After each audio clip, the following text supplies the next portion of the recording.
radiator repair kay Tatay Kulot, yung pinakamagaling na radiator dito sa Lemon na gumagawa. Radiator, overhaul radiator L300. So ako naman, ginawa ko dito ay nagpalit ako ng clutch, silicone oil clutch, saka palit din ako ng power steering, tsaka yung alternator belt natin, no? Yan. Tapos nilinis natin yung black tsaka yung radiator niya.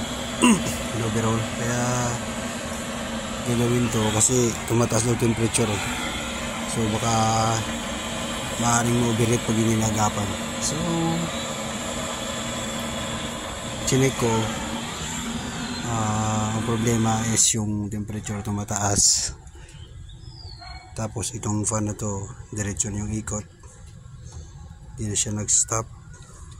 Tapos yung belt niya is manipis na rin, maluwag na, kaya hindi masyadong umikot ng maayos. So ang kinalabasan niya ay papalitan na talaga kasi preventive maintenance eh. Tsaka papalitan ko na ng coolant. Yan, coolant ready to use, Prestone. Yun, 3 litro yan. Haluan ko lang ng water. Yun. So ayan na nga.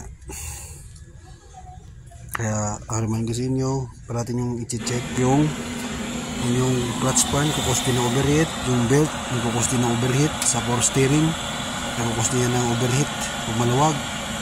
Yun. Kaya yan ang tatandaan nyo parate. Tsaka titingnan nyo rin yung inyong temperature sending unit o kaya yung mga hose ninyo. Checkin nyo yung hose. Tulad itong hose, yung upper hose tsaka itong lower hose. Yan. Yan ang parating yung check. Napaka-importante yan. Tsaka yung radiator baka may leak, no? Yan. Tsaka check nyo rin yung thermostat. Pag hindi na talaga kaya, palitan rin. So ito yung thermostat, pinalitan na namin. Ayan. So stock up na siya. Palitan na namin ng bago.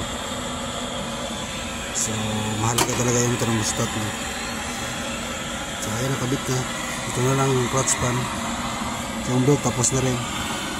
Dito na lang talaga. So kabit na natin ito.